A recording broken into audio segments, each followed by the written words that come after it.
Hello po mga kababayan, kamusta po kayong lahat? And once again, welcome back to another episode of Simply Talkies Vlog. Ang pag-uusapan natin mga kababayan ay ito pong ginawang mga pag-uusap ng Pangulo sa mga leader ng ibang bansa, no? Isa Prime Minister, isa dating Prime Minister. And also, isang US Congressman may dinala na pekulyar, no? Pero masarap na pagkain sa pakikipag-meeting kay Ninong Martin. At the same time, sa dulong-dulo nitong vlog natin ay yung usapang inchik sa Cagayan. Kasi mukhang hot topic po ito, no, mga kababayan, eh.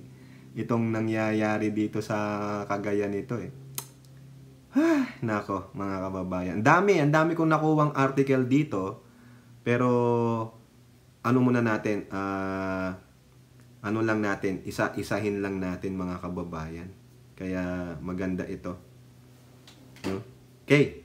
So, bago po tayo magpatuloy, mga kababayan, tayo po'y magbibigay pugay at pasalamat sa lahat ng ating channel members, followers, subscribers, nagsishare at nagla-like ng ating mga videos, sa kanilang mga nagbi-video replay, sa nagsishare ng kanilang blessings. Tulad po ni Miss Kaluyal Wanabet, siya po ay nagbigay ng super stickers.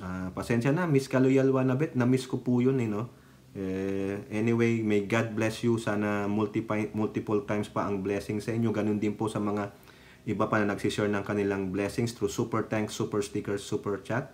At ganun din po sa mga katuwang natin sa ating video premiere kung meron man, dyan po sa chat box, tulad ni Marie Chris Hernandez na laging number 1 sa comment section, kay Elora, kay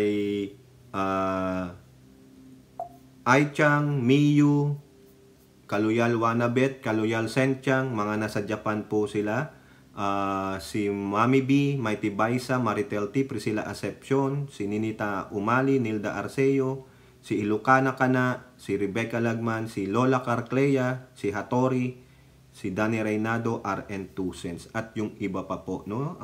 May mga naisulat po ako dito, si Honesto Pantalia, ayan, nagpapa-shoutout siya. Si Estrella Centino, Romulo Macaraig, Tita Nandito, Virgie Pamposa, si Malditang Lola, yan.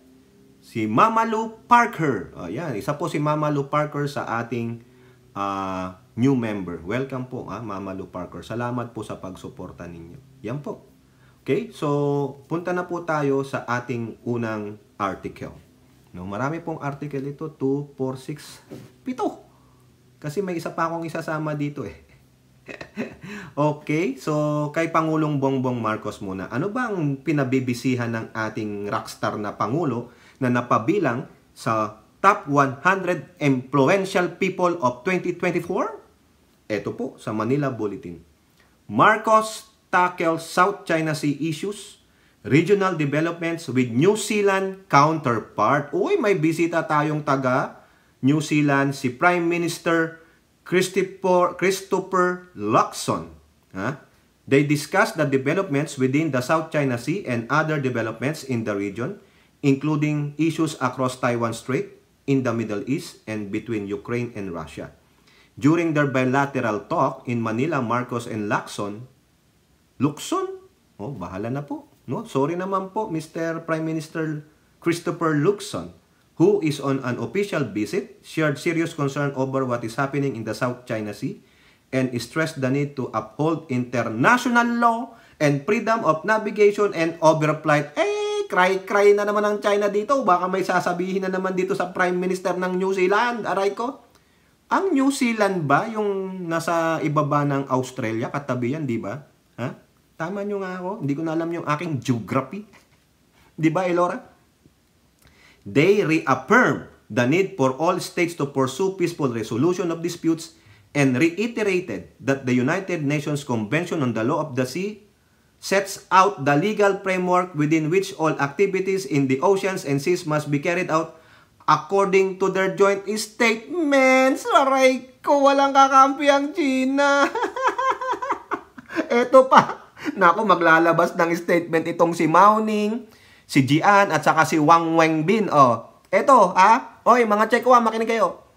New Zealand recognize the 2016 Arbitral Award, which is final and binding, just like the Philippines. Paano na ang mga pro-China apologies? Sige, birahin nyo na yung New Zealand. Tingnan niya natin. Bye-bye, love. Bye-bye, happiness. Hello, loneliness. I think the map China will die. Walang kakampi. The two leaders reaffirmed that all parties must fully implement the 2002 Declaration on the Conduct of the Parties in the South China Sea and reiterated the support for ASEAN-led efforts for the early conclusion of an effective and substantiated code of conduct for the South China Sea that upholds the legitimate rights and interests of all parties and is inconsistent with UNCLOS. Marcos and Lukson stressed the importance of maintaining peace and stability across Taiwan Strait and noted the concerning dire humanitarian situation and tragic loss of innocent Israeli and Palestinian life following the October 7 terrorist attack. Prime Minister Lukson offered his condolences for the Filipino migrant workers that lost their lives and expressed sympathy for those that remain captive. Ayan po, ang dami nito. Dami pinag-usapan, pero yun na po yan, no? Mukhang kakampi natin ng New Zealand. Hindi ko na pahabain pa. Ito. The same thing, ha? Ito ang magandang ginawa. Nakakatawa ito sa politiko. Dahil bet ang Chicken Joy, New Zealand PM, si Prime Minister Christopher Luxon, qualifies as an honorary Filipino, says Marcos. Ginawang honorary Filipino yung PM ng New Zealand kasi gusto daw niya yung Chicken Joy visit. During the bilateral meeting in Malacanang on Thursday, Marcos shared that Luxon ate at Jollibee, called McDonald's of the Philippines, upon arrival in Manila. Aray ko po. Ayan. Kumain daw po siya ng Chicken Joy sa Jollibee para daw McDonald's sa Pilipinas. Ayan, ginawa siyang honorary Pilipino. Okay, Prime Minister, good job. Ganun lang kaiksi mga kababayan. Huwag na nating habaan. Basta na ginawa na lang siyang honorary Pilipino kasi love niya ang Chicken Joy. Diba? Kung love mo rin ang adobo, di mas lalong masarap. Adobong megata. Sarap yun. Niluto ng tita ko. Ang sarap. Marcos meets Blair over BARM peace efforts, food security, climate change. Ayon po sa balita ng Manila Times. Sino nakakaalala dyan kay Tony Blair? Dati po yung Prime Minister ng UK, si Tony Blair. President Ferdinand Marcos Jr. earlier this week met with former United Kingdom Prime Minister Tony Blair. Their meeting last Wednesday, April 17, was their third overall, the first two being on the sidelines of United Nations General Assembly in New York and in the Palace in Manila, both in 2022. In a social media post, Marcos said he was looking forward to further collaboration with the Tony Blair Institute. Ay, may institute si Tony Blair. These earlier sit-downs touched on the Philippines' peace-building efforts in the Bangsamoro Autonomous Region in Muslim Mindanao, as well as ensuring the country's food security and ways of mitigating the effects of climate change. Ayan po. No? After stepping down as Prime Minister, Blair established the Tony Blair Institute for Global Change, a non-profit organization aimed at providing support to political leaders and governments to build open, inclusive, and prosperous societies in a globalized world. Ayan. Nakipag-meeting po ang Pangulo. Okay yan. Diba? Kung pag-uusapan ng BARM, okay. Pag-uusapan ng climate change, okay. Diba? Eto na. Punta tayo dito sa very peculiar na dala-dala ng isang US congressman nung nakipagkita kay Ninong Martin. No? Eto po sa balita ng Manila Bulletin. US congressman serves balut San Miguel Birto Romualdez in Washington. Naalala nyo yung nagkaroon ng trilateral meeting. Loko-loko itong congressman ng California, 6th District, no? Si Vera. Si Congressman Vera, nagdala ng balut at beer. Loko-loko po siya.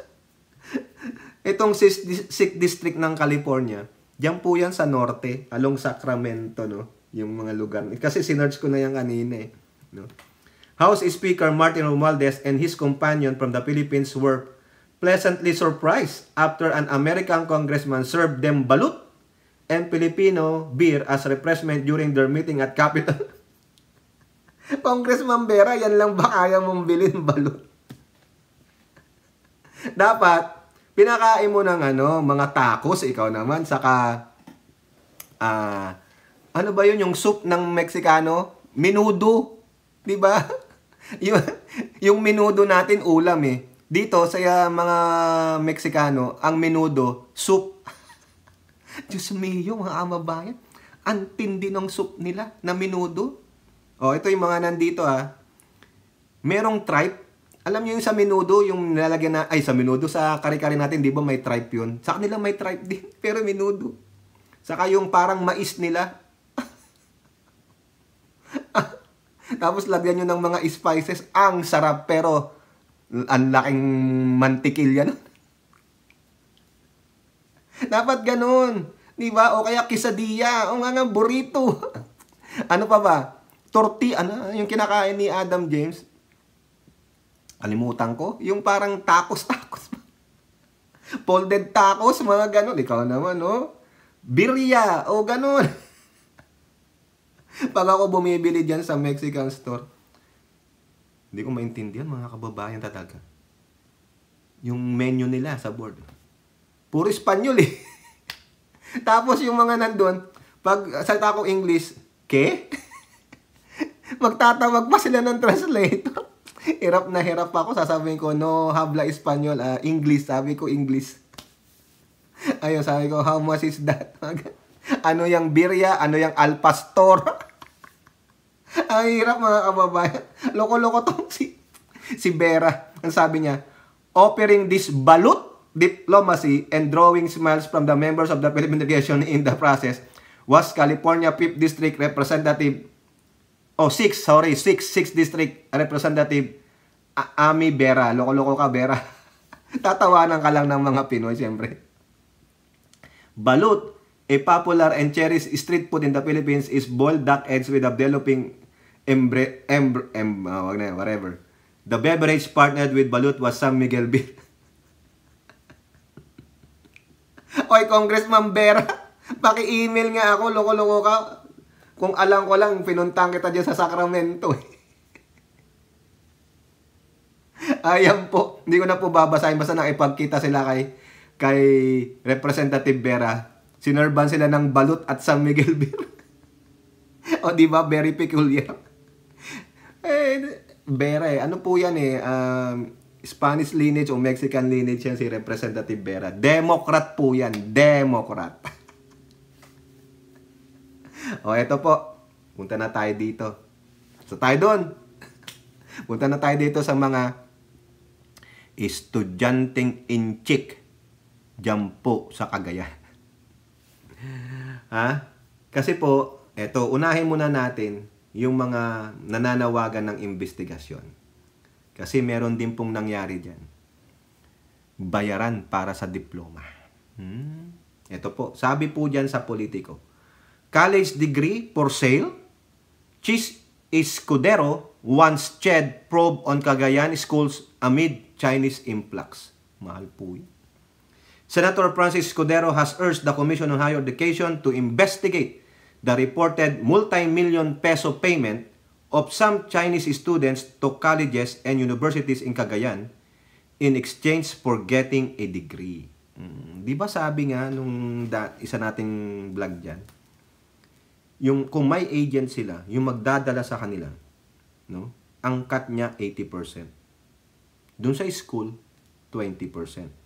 Now, that agent who took 80% of the total amount they're paying, saan niya dadalhin yan? Sino yung papartihan niya sa 80%? Di ba?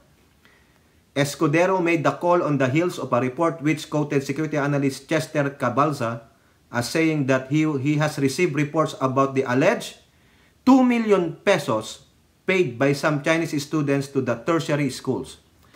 2 million pesos, magkano yan sa dolyar? Oh, 20,000 pesos is 1 million. That's around $40,000. Tama? $40,000, 2 million pesos. Wow, dami pera ng mga Chekwa. Kaya love na love sila ni Digong, you know? The chairman of the Senate Higher Technical and Vocational Education Committee identified, eto na, St. Paul University, Philippines, Tugigaraw, as one of the schools tagged in the issue. Wow, St. Paul University.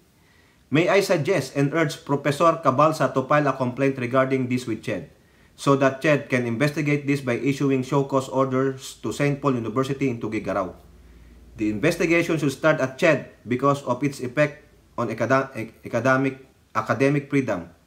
A complaint is necessary, I believe, as this is an academic freedom issue that can have a serious pushback against government regulators with oversight functions over tertiary schools. Ay, diploma for sale, 2 million pesos.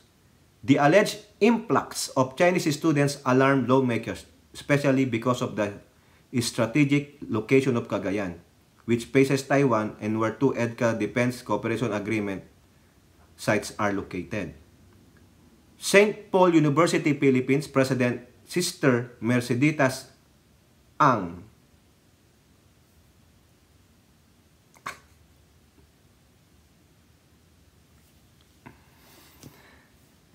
wala na akong masabi, mga kababayan.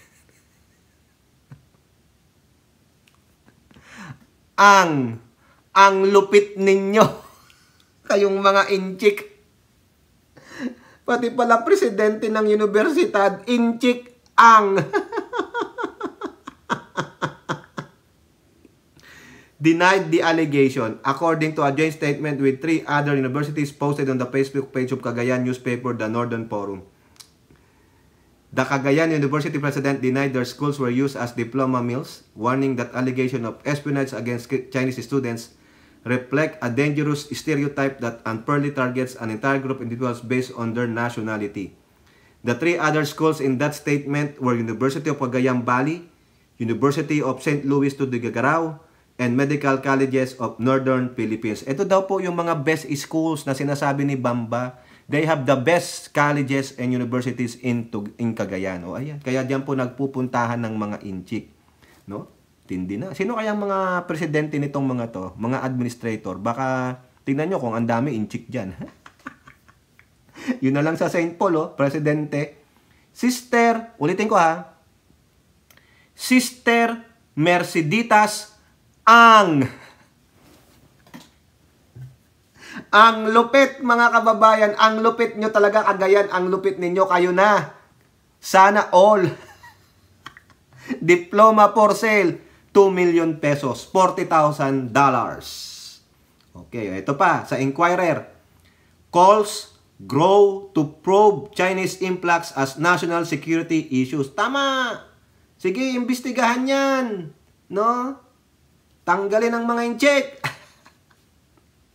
Calls to look deeper into activities, transactions, and settlements tied to the influx of Chinese nationals into the country are growing louder in the House of Representatives. Members of the Makabayan Minority Bloc on Wednesday sought an investigation into reports that Philippine military personnel were being recruited as online analysts by Chinese firms posing as Western companies with American military affiliation. Ayan, tama yan. In a House Resolution number 1682, they also brought up lingering suspicion that Chinese sleeper cells may be already be in place in the country. Oh, it was the third resolution filed in the 19th Congress drawing attention to the growing number of Chinese workers and students in the country, fanned by national security concerns and regional tensions over Taiwan and the West Philippine Sea. Oh, ayan. Defrauding local banks. Last month, House Assistant Majority Leader Faustino D. called for an inquiry to find out paano Chinese nationals were able to own land and defraud local banks in Isabela Province by posing as Filipino citizens. Oh, kita nyo? Kasi po, may mga enablers na kapwa natin Pilipino na nagbe-benefit ng malaki. Mga sell-out talaga, mga kababayan. Tingnan nyo, di ba? Sabi nila, ulitin ko lang, bawal makapag-may-ari ng lupa ang mga hindi Filipino citizens. O ayan, paano yan? Ha? Kita nyo? Ang kalokohan nila? Nagbibili ng lupa, nagtatayo kunwari ng warehouse pero hindi mo alam kung anong wini-warehouse tulad ng mga pogo. Kaya hindi maiiwasang maging xenophobic. Pero sabi ni Mamba, yung governor ng Cagayan, wag daw tayong maging xenophobic. Sinong hindi magiging xenophobic sa ginagawa ng mga inchik, ha, Mr. Mamba? Ha? Kung ikaw hindi ka xenophobic, di ka natatakot, ewan ko bakit. Di ba? So mga kababayan, ano po ang sabi ng CHED o Inquirer.net? CHED, no complaints about Cagayan University with Chinese students. Wala pang complaint kasi hindi pa naiimbestigahan. Walang magko-complain, di ba? Bakit? Alam nyo na dahilan. The Commission on Higher Education has not received any complaints about an university in Cagayan with a significant number of Chinese students. Biruin nyo yun. Ilan sila?